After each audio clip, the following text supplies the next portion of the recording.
So India's is definitely at an advantage. The better the state systems, the better the national academy system gets, the more India, I believe, have got all the potential to go a long way ahead of anyone else in the world. And that really is about having good systems of nurturing young players because there is absolutely no shortage of players to step into those roles. And, when Dhoni left, people thought, well, this is the end of Indian cricket, and how are we going to recover from it? And when Tendulkar left, we thought, how are we going to recover from it? And when Anil Kumble left, how are we going to recover? We're having to say we've recovered, and India's recovered and done beautifully, and we're asking the same questions. How are we going to go post Kohli, post Rohit? I promise you, we'll have people standing up and taking their places in time. The only person I'm not, if you ask the question, how are we going to recover post Bumrah? That I'm not sure. But the others, I think we will recover from in time. Hello everyone, welcome to Gulf News Video Chat, the straight bat. Today's topic, as you would have guessed it, it's India's T20 World Cup win. With me is Satish, our sports editor, and we have a very, very special guest, that is Paddy Upton. Paddy Upton has been with us before. He is the former mental conditioning coach of South Africa and Indian national teams. So he's been to the dressing room of both these teams, so he knows a thing or two about how these teams prepare and what goes through their mind. And in fact, that's precisely what we want to know. So let's dive straight in. Let's get Paddy on board. Paddy, tell us your impressions of the World Cup. Yeah, Sham, thanks very much for having me on the show again. Satish, good to see you again. Yes, World Cup's always an amazing event. It brings so many eyes from so many different countries to the box, and it tugs on a whole lot of people's heartstrings. Every game, there's half the people watching and playing are disappointed, and the other half are super excited and happy. And I guess being low scoring, it wasn't very entertaining as we used to in T20 cricket in terms of fours and sixes, but certainly entertaining in terms of a number of very close results that kept everyone on the edge of their chair right until the end of a lot of games.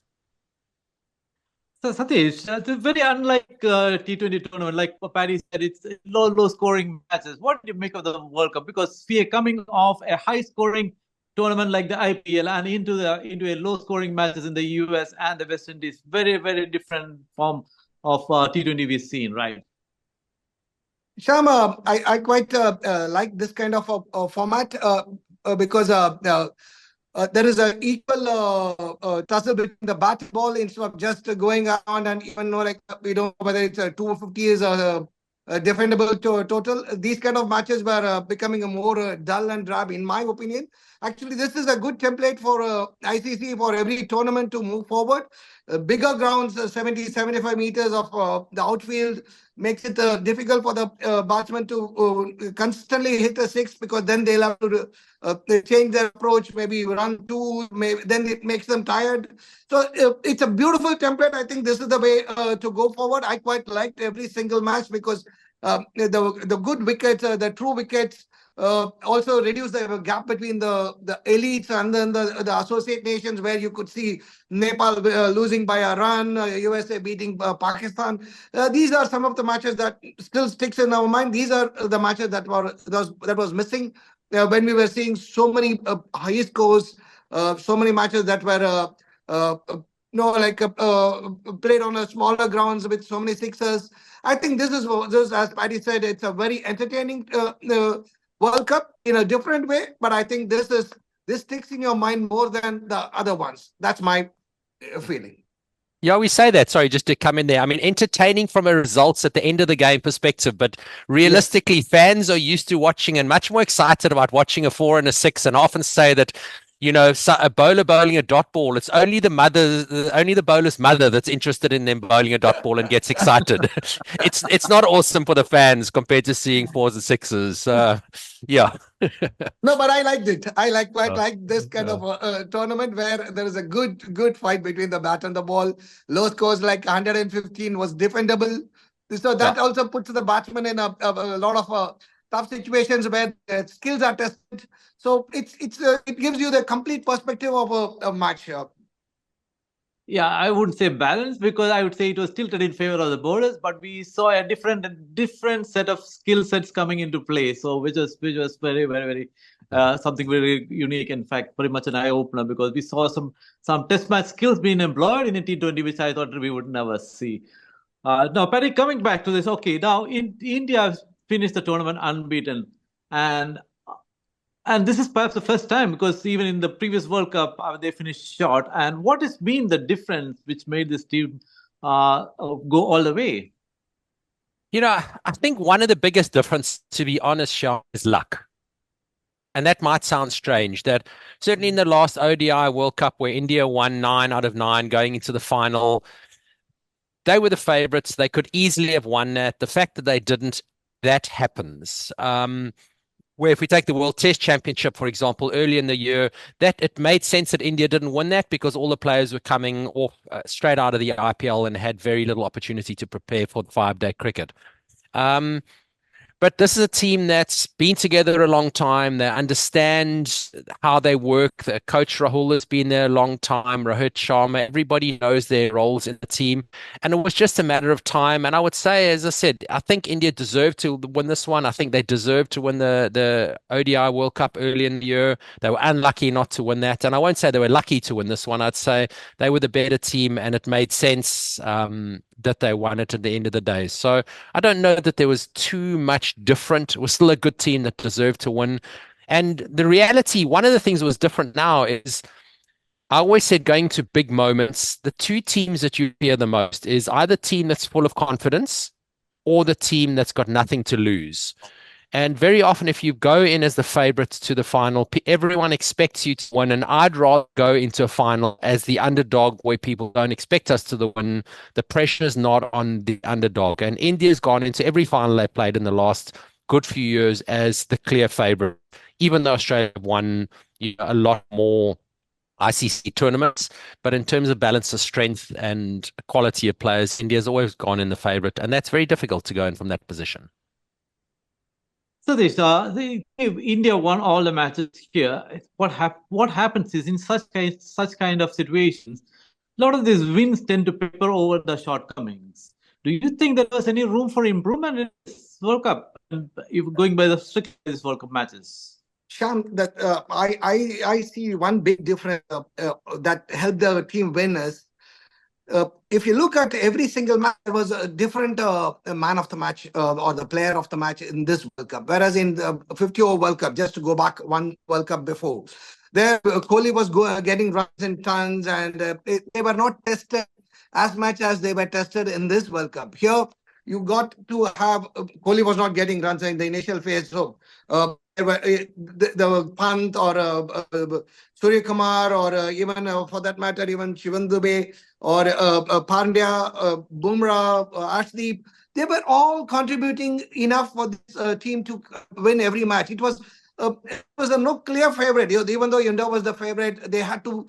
fight for every match, win every match after including the USA game where they had to they were in a bit of a spot. They had to win the matches after a bit of a fight. So these kind of victories steal the players, and then that gives the confidence that yes, if A is not scoring, B is performing, C is not performing, D is performing. So this makes it a team, a wholesome team. And then as a unit, they were able to come forward instead of just one or two individuals. That way, I think this World Cup is more of something very similar to the 1983 or the 1992 World Championship, 1992, the Australia World Bench Series that we each match there was a different performer, different somebody put their hand up differently, and then they won the match for India, which makes it a lot more wholesome than one or two players doing it. Sham, that is the key. This is what the key difference between the previous occasions and this time in the Indian team. Yeah, I would like to speak about a few individuals here. Before that, I think we need to talk about South Africa also. Now, Paddy, if you look at South Africa's performance, they have been through lots of crises during our tournament. They have suffered quite a few scares coming into the final. How do you see their performance, or how do you evaluate their performance in this tournament? Yeah, I mean, that's a very good question. I think first and foremost, South Africa can be very, very proud of themselves going unbeaten and giving India such a run for their money and actually getting their nose ahead in that final in the final straight there. So they did unbelievably well to get there, given the fact that South African cricket teams come off a long period of very poor administration within South African cricket that really has undermined a lot of the systems, a lot of the players. They've coming off the back of a lot of changes, losing a lot of players, for example, to overseas. So they really had to fight and scrap to form a good team and back each other. And, it's a fairly youngish team, although there's some older players, but it's not a well-established team that's been playing together for a long period of time, like to a degree the Indian team have. So they've definitely come off the back foot in terms of South African cricket, in terms of the talent and where they are, and done exceptionally well to get as far as they have got. Yes, and at the same token, they did make it more difficult for themselves in a number of games. Where if you look at India's campaign through to the final, they won most games fairly comprehensively. They didn't get very much advantage away. As such as said, at each game, different individuals stood up and performed. In comparison, the South African journey towards the final is they quite a few times they gave significant advantage away and turned it into a nail-biting finish when they actually should have finished fairly comprehensively. And that, I would say, slight, I won't call it a habit, but just a little trend within the team. We saw exactly that happen when they got to a stage of needing, I think, 24 balls. They'd put themselves in a commanding position, and like they did earlier, relinquished that, which champion teams generally don't do. Satish, what did you make of South Africa's performances? Because when they were on song, they look like a champion side, but at the same time they win against a side like Nepal by 1 run. How do you assess that difference in performance? Cham, that's as Paddy said. If somebody has got to that stage where they have got the control of the game, they should finish it. I think that's where South Africa missed it. And then if you look at a Bangladesh game, or even if you look at the Nepal game, or if you look at even the West Indies game, they somehow managed to win, but it was not convincing. They had, if you look at match winners, South Africa had more match winners. For example, Deacock could turn the match around on his day. Klassen, Miller, Markram, they all had the talent. They all can do it. But the thing is, I think they didn't take ownership of that, completing the task. Like, for example, if you take in comparison, when India were in trouble against USA, Surya Kumar held nerve and then he stood there. And once he got in, and then after initial overcoming the difficult phase initially, then he stood there till the end. That's how one needs to do to win tournaments like the World Cup. Whereas they had Klassen, instead of going all out and then hitting that big shot, if he had just played a non-sensible cricket at the point of time, I'm not blaming Klassen, he brought the South Africa back. But that is where the difference comes in. If he had waited, probably played a ones and twos at that point of time, probably South Africa would have eased into eased past that score.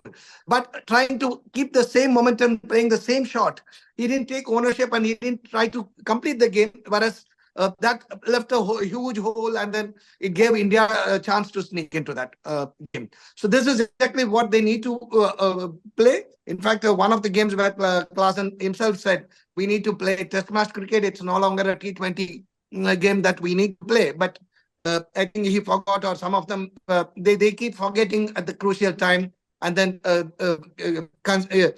fritter away the advantage that they had, during the course of the game. But that's the only way I've seen Klassen play. He plays in one gear. I mean and it's fabulous when it comes off, I can tell you.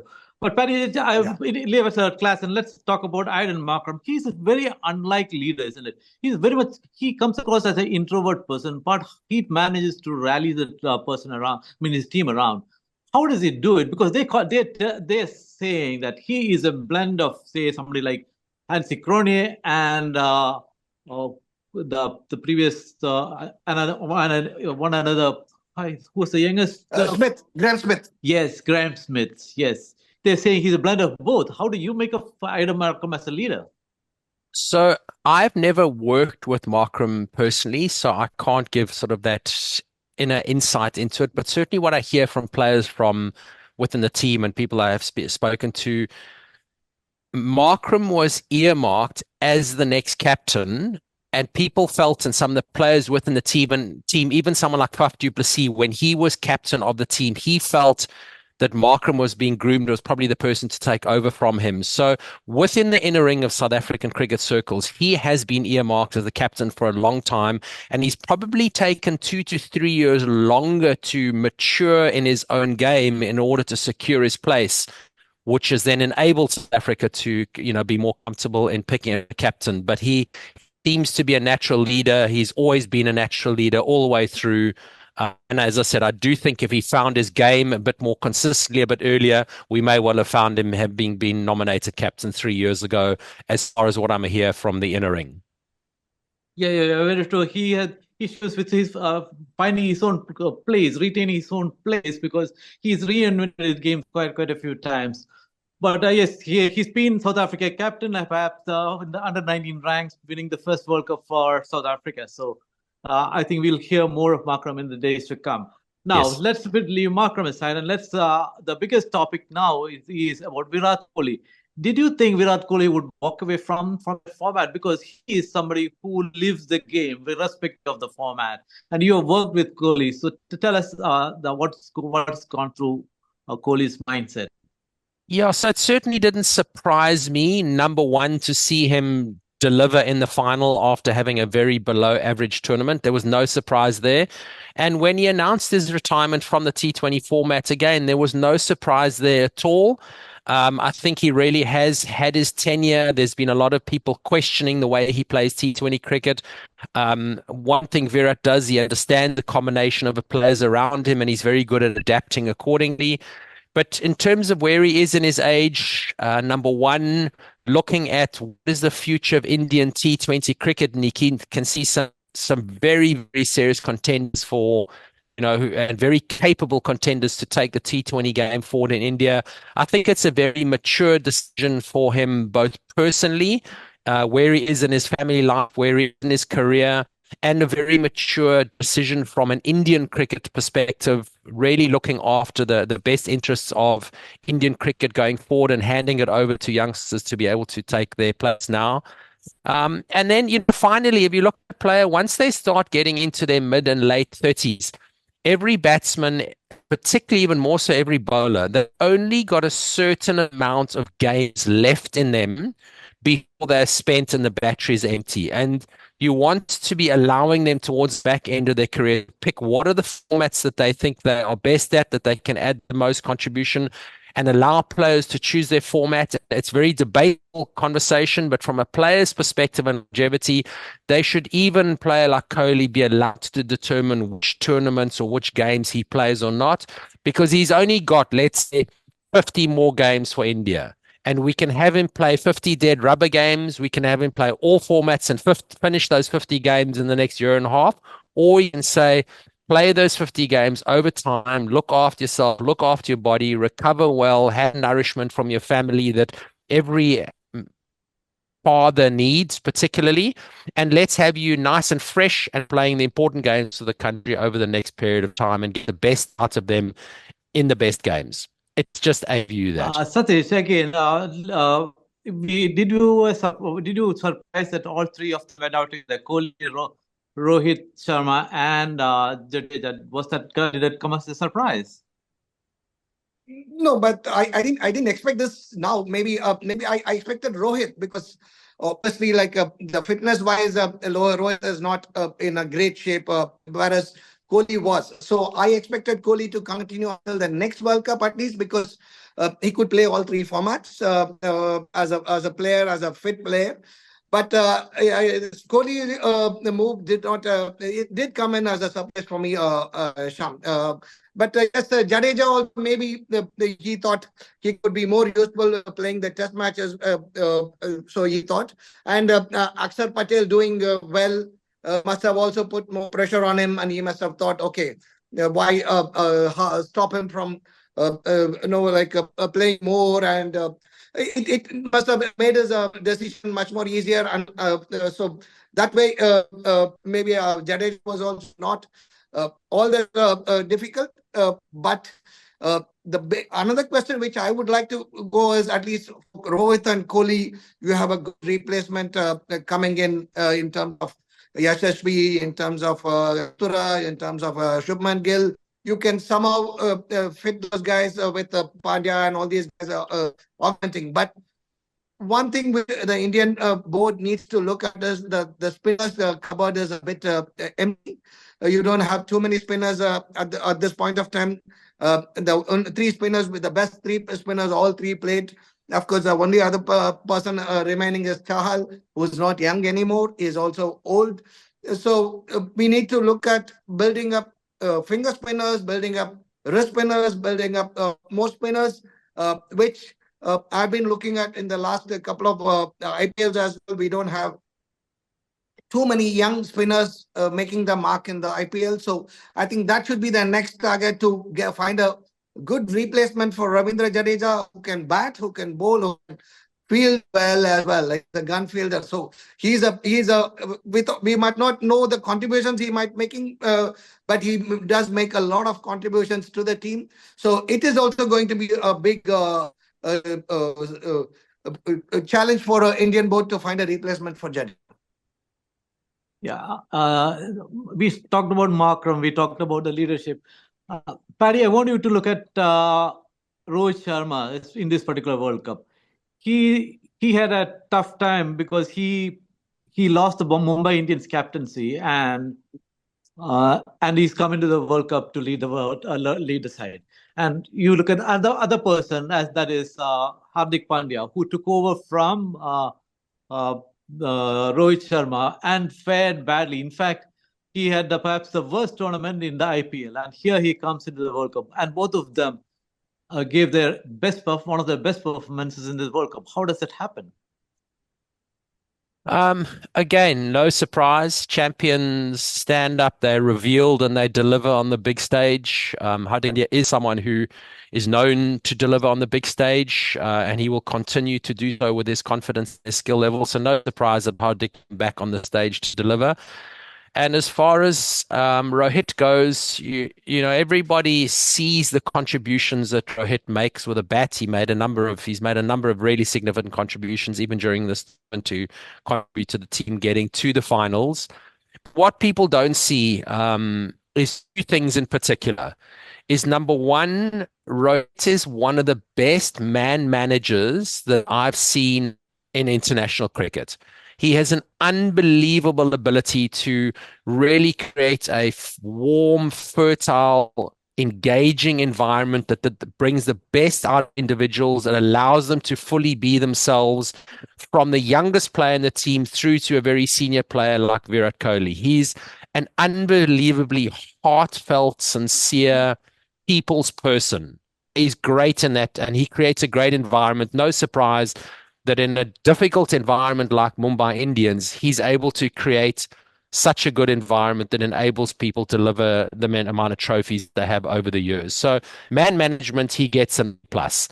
The other thing that Rohit does that virtually nobody sees, even many of the players in the team don't see, is the amount of time that he invests spending with the support staff, particularly with Rahul and the video analysts, in analyzing every tiny detail of the opposition, of the venues, of the pitches, and of the Indian team. And he sits through 2, 3, 4 hours of detail that normally only happens with the analyst and the coach, and then they bring stuff to the relevant stuff to the captain. But Rohit sits in on those meetings. And the amount of detail, as I said, that he goes into and that he understands. So when he makes bowling changes and he makes field placing changes, he has been part of hours and hours and hours of analysis that he doesn't have to put in. I don't think very many other international captains, not just in cricket, but in other sports, spend as much time going to that detailed analysis. And it's quite unique to have someone so analytically detailed and so excellent in terms of people management. And the other person right alongside him that we really need to mention, who has got equally those two qualities at the high level, great man management, great analysis, is Rahul Dravid. So you've got two amazingly detailed and heartfelt people leaders that contribution is something that doesn't get measured on a scoreboard, but it really does count. So Satish, just taking that about Paddy said slightly forward. In the final, things didn't go according to plan. In fact, Rohit did have to shuffle his bowlers, not in the usual way what he did in the previous game. He had to have contingency plans. He had to go to plan B, plan C, and if you look at Jadeja just bowled 1 over, and Hardik Pandya could bowl only 1 over, and when Klassen was going big in great guns. So things changed swiftly on the field, and but you could see he's had plans for everything. How do you see his captaincy in the final? Sharma, I quite like the way he did it in this final because I think that was the biggest. In my opinion, he didn't try enough in the previous World Cup final against Australia. In shuffle his batting, maybe he could have tried something different on those conditions. But here, yes, he tried to bring in the spinners early on during the power play. He thought maybe the wicket will spin and get some early wickets.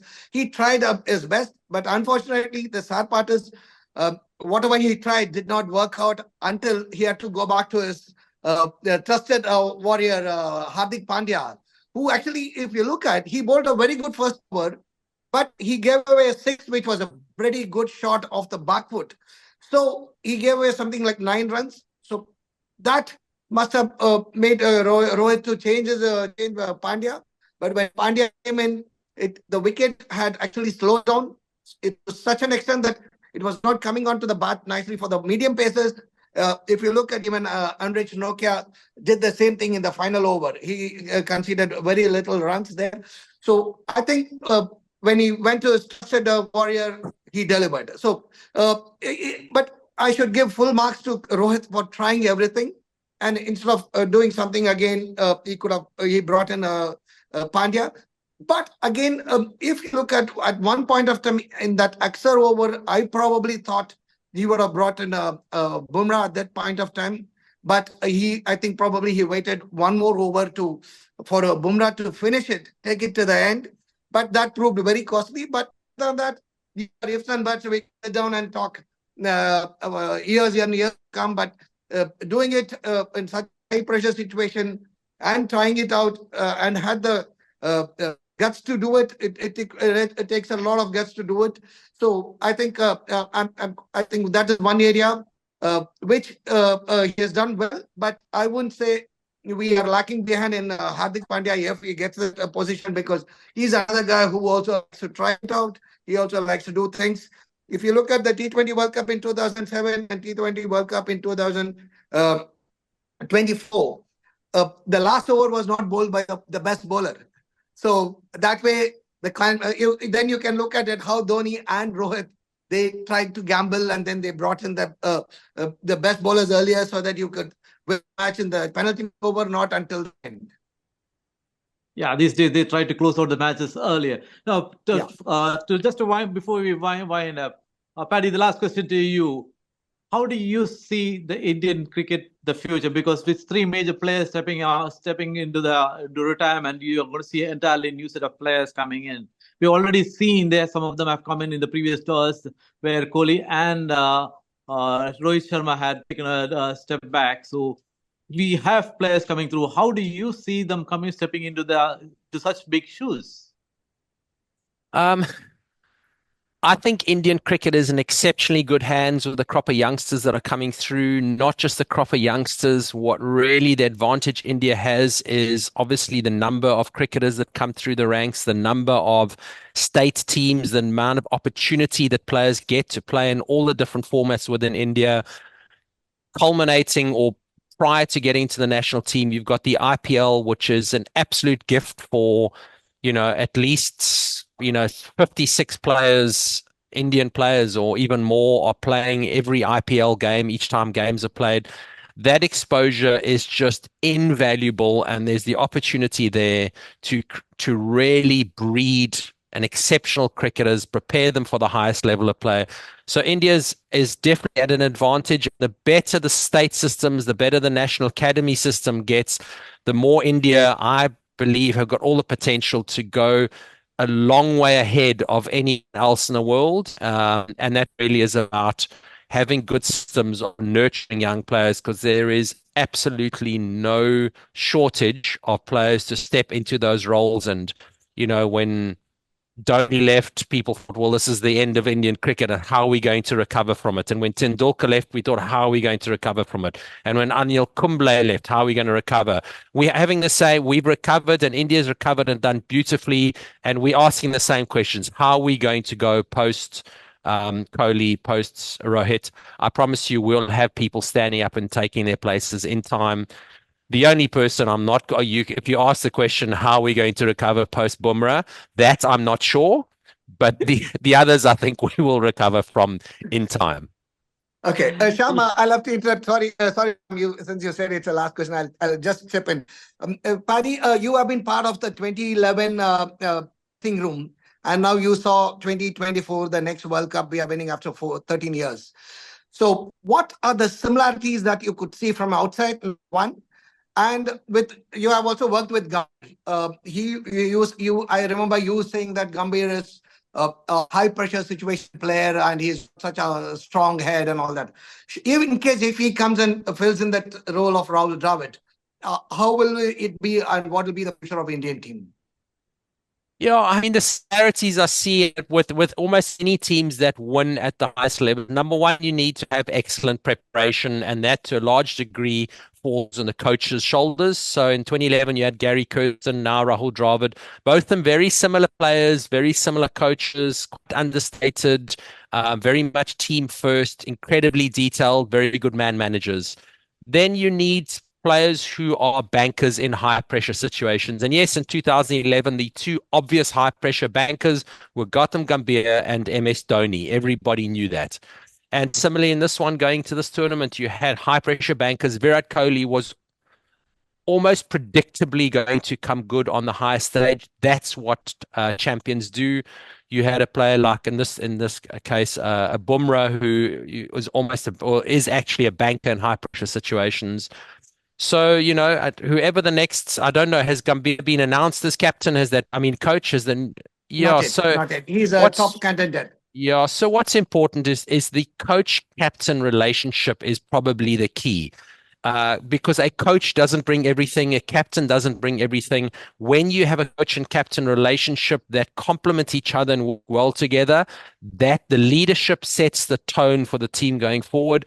And there are a number of teams where you have coach and captain relationship that doesn't work that well, or they see things differently, or they see things too similarly, and you don't have a balanced coach captain leadership approach. That's where teams stumble and gaps fall. So it doesn't really matter so much as who the coach is. Obviously, India will pick a very qualified candidate, but it's who's the captain going to be and how they're going to work together that's really going to determine the medium-term future. Thanks, Paddy. Thanks, Satish. And that is all from gulfnews.com. For all our social, for the updates and breaking news, please head over to gulfnews.com and all our social media channels. Thank you very much.